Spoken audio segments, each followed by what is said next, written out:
ലഹരി വാങ്ങാൻ പണം കിട്ടാതായതോടെ മോഷണത്തിനിറങ്ങി പ്രായപൂർത്തിയാകാത്ത കുട്ടികൾ കൊച്ചിയിൽ നിർത്തിയിട്ട ബൈക്ക് മോഷ്ടിക്കുന്ന ദൃശ്യങ്ങൾ ഇൻസ്റ്റഗ്രാം ഗ്രൂപ്പുകളിൽ പങ്കുവച്ചു. മോഷണം നടത്തിയെന്ന് സമ്മതിക്കുന്ന കുട്ടികളുടെ ശബ്ദ സന്ദേശം 24-ന് ലഭിച്ചു.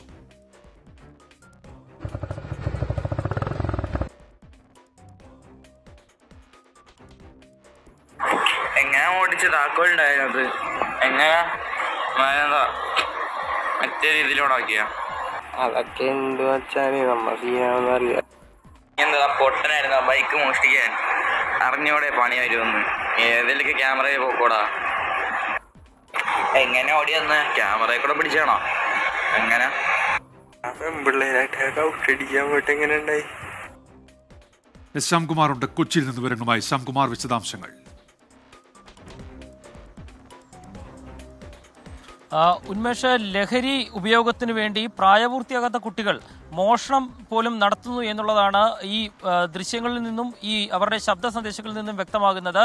ഈ ലഹരിക്ക് വേണ്ടി ഒരാൾ ബൈക്ക് മോഷ്ടിക്കുകയും ആ മോഷണം ദൃശ്യങ്ങളാക്കി ചിത്രീകരിച്ച് അവരുടെ തന്നെ ഇൻസ്റ്റഗ്രാം ഗ്രൂപ്പുകളിൽ പങ്കുവെക്കുകയും ചെയ്യുകയാണ്. ഇതിന് പുറമെയാണ് ഈ മോഷണത്തെ ന്യായീകരിച്ചുകൊണ്ടും പിന്നീട് ഈ പണം ഉപയോഗിച്ച് വാങ്ങിയ ലഹരി വസ്തുക്കൾ ഉപയോഗിച്ചുകൊണ്ട് പെൺകുട്ടികളുമായി ലഹരി ഉപയോഗിക്കാൻ പോയോ എന്നുള്ള ചോദ്യം ഉൾപ്പെടെ ആ ഗ്രൂപ്പിൽ വരുന്നത്. ഏതായാലും കൊച്ചി നഗരത്തിൽ പ്രായപൂർത്തിയാകാത്ത കുട്ടികൾ ഉൾപ്പെട്ട ക്രിമിനൽ കേസുകളുടെ എണ്ണം കൂടുന്നു എന്നുള്ളത് മാത്രമല്ല, ലഹരി ഉപയോഗിക്കാൻ മറ്റു കുട്ടികളെ പ്രേരിപ്പിക്കുകയും ലഹരി സംഘത്തിലേക്ക് കൂടുതൽ ആളുകളെ ചേർക്കുകയും ചെയ്യുന്നു എന്നുള്ളതാണ്.